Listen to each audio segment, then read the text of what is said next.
50,000 టన్నుల యూరియా రాబోతోందని చంద్రబాబును కోరిన వెంటనే కేటాయించిన కేంద్ర మంత్రి నడ్డా అని ఈనాడు వాళ్ళు చాలా ప్రముఖంగా రాశారు. సంతోషం, నిజంగా వస్తే. యూరియా మాయ, కష్టాలకు అసలు కారణాలు ఏంటి అంటూ ఇంకో పత్రిక ఆంధ్రజ్యోతి వాళ్ళు రాశారు.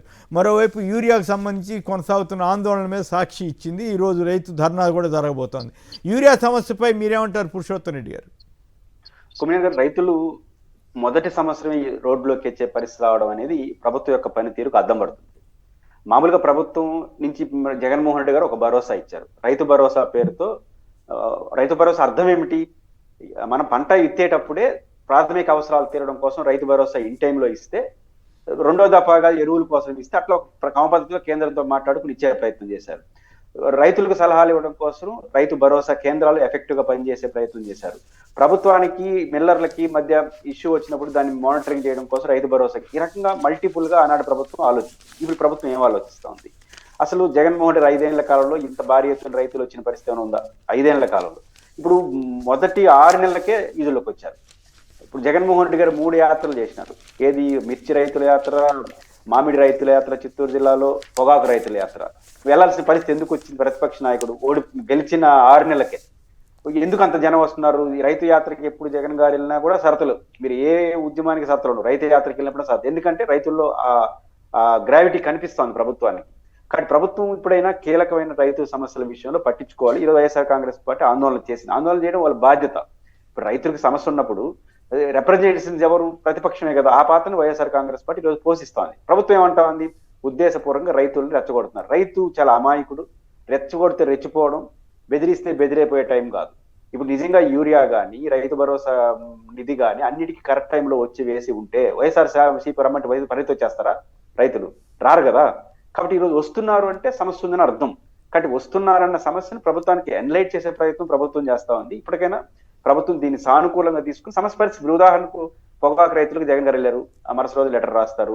మిర్చి రైతుల ధరలకు వెళ్ళారు, మరుసటి రోజు లెటర్ రాస్తారు. మామిడి రైతులకు వచ్చారు, మరుసటి రోజు నిధులు కేటాయిస్తారు, అనౌన్స్ చేస్తారు. చేసారో లేదో తెలియదు. ఎందుకు చేయాలి? ముందే ఎందుకు చేయలేదు? కాబట్టి ప్రతిపక్షం గుర్తించేంత వరకు ఎందుకు సమస్యను పట్టించుకోవట్లేదు? గుర్తించిన తర్వాత పెద్ద అవుతుంది కాబట్టి ఇప్పుడు షరతులు పెడతానంటే అట్టు కుదురుతుంది. కాబట్టి ప్రతిపక్షం చేసే ఆందోళన రికగ్నైజ్ చేయండి, వాళ్ళ ఆందోళన వినండి. మీ పరిధిలో ఉన్న ప్రతి సమస్యను పరిష్కారం కోసం చొరవ చూపండి. అదే పరిష్కారం తప్ప దబాయింపులు, మాటలతో ఇది పరిష్కారం కాదు. రైతు నష్టపోతారు. ఆ విషయాన్ని ప్రభుత్వం గుర్తిస్తే మంచిది. రైట్. శేఖర్ గారు. సార్, వైఎస్ఆర్ కాంగ్రెస్ పార్టీ అధికారంలోకి వచ్చిన తర్వాత రైతు కోసం సార్ జగన్మోహన్ రెడ్డి గారు తీసుకున్న చొరవ ఎలాంటిదంటే, నేను కూడా రైతు పెట్టినా సార్, అందరం చూసాం. సో రైతు కోసం రైతు భరోసా అనే ఒక పథకాన్ని తీసుకొచ్చి పెట్టుబడి సాయం అందించడమే కాకుండా, రైతు భరోసా కేంద్రాల ద్వారా విత్తనం నుంచి విక్రయం వరకు సార్, ఎరువుల దగ్గర నుంచి అన్ని సార్, రైతు భరోసా కేంద్రాల ద్వారా రైతుకు అండగా నిలబడమే కాకుండా 5 ఏళ్ల పీరియడ్ లో సార్ రైతుకి 1,80,000 కోట్ల రూపాయలు లబ్ధి పొందేలా చేశాం సార్. 1,80,000 కోట్ల రూపాయలు సార్. అది రైతు భరోసా కావచ్చు, ఉచిత పంటల బీమా కావచ్చు, పంట నష్టపరిహారం కావచ్చు, ధాన్యం కొనుగోలు కావచ్చు, పంటల కొనుగోలు కావచ్చు, ఆఖరికి చంద్రబాబు పెట్టిపోయిన విత్తన బకాయిలు చెల్లించేంత వరకు కావచ్చు సార్. ఇవన్నీ కూడా 1,80,000 కోట్ల రూపాయలు రైతుకు చేశాం. ఇవి కాకుండా మద్దతు ధర సార్, వైఎస్ఆర్ కాంగ్రెస్ పార్టీ అధికారంలో ఉన్నప్పుడు వ్యవసాయం పండగ అయింది సార్. ప్రతి రైతుకి మద్దతు ధర లభించింది. ఏనాడు 5 ఏళ్లలో ఏదైతే అన్న చెప్పినట్టుగా, పురుషోత్తం రెడ్డి అన్న చెప్పినట్టుగా 5 ఏళ్లలో రైతు ఏనాడు ఇలా రోడ్డు ఎక్కలేదు సార్. కానీ ఈ ప్రభుత్వం వచ్చిన తర్వాత 6 నెలలకే సార్ ఎంత దారుణం అంటే, మొదటగా ధాన్యం రేట్లు డమాల్, తర్వాత అపరాల రేట్లు డమాల్, తర్వాత మిర్చి రేట్లు డమాల్, తర్వాత పొగాకు రేట్లు డమాల్, మామిడి రేట్లు డమాల్, టమాటో రేట్లు డమాల్, బత్తాయి రేట్లు డమాల్, చివరికి ఇప్పుడు ఉల్లి రేట్లు కూడా డమాల్. ఇవన్నీ కూడా కాకుండా ఇప్పుడు కనీసం రైతుకి పంట విత్తనం వేయాలంటే మొట్టమొదటిగా కావాల్సిన ఎరువులు సార్. ఆ ఎరువులు కాంప్లెక్స్ ఎరువులే కాకుండా యూరియా కూడా అవసరం. ఆ యూరియా ఇవ్వట్లేదు అని చెప్పేసి వైఎస్ఆర్ కాంగ్రెస్ పార్టీ మొత్తుకుంటున్నా, సాక్షి యాజమాన్యం మొత్తుకుంటున్నా, మొన్నటి వరకు రైతుల ముసుగులో ఉన్నటువంటి వైఎస్ఆర్ కాంగ్రెస్ పార్టీ వాళ్ళు వీళ్ళు తాట తీస్తా మనుషుల పశువులు అని మాట్లాడారు సార్.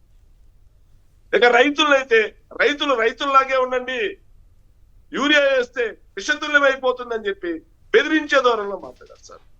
ఇక వైఎస్ఆర్ కాంగ్రెస్ పార్టీకి ఇవన్నీ అవతరా బాబు, ఈ ప్రభుత్వం మొద్దు నిద్రపోతా ఉంది, ముళ్ళుగడ్డ పొడిచేలా ముళ్ళుగడ్డతో పొడిచినట్టు పొడిస్తే గానీ ప్రభుత్వం పనిచేసలేదు, రైతుల పక్షాన మనం నిలబడాలి అని చెప్పేసి రైతు పోరుకి మేము సిద్ధమైతే వెంటనే 3-4 రోజుల నుంచి ప్రభుత్వ యంత్రాంగం మొత్తం దాని మీద పనిచేస్తా ఉంది.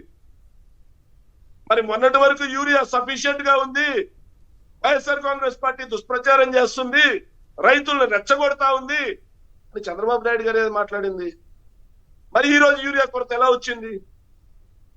రైతులు మొత్తం బయటకు వస్తారు. ఈ రోజు వైఎస్ఆర్ కాంగ్రెస్ పార్టీ ఆధ్వర్యంలో అన్నదాత పోరు గ్రాండ్ సక్సెస్ అవుతుంది కాబట్టి మళ్ళీ పోలీసుల ఆధ్వర్యంలో ఆంక్షల విధిస్తా ఉన్నారంట.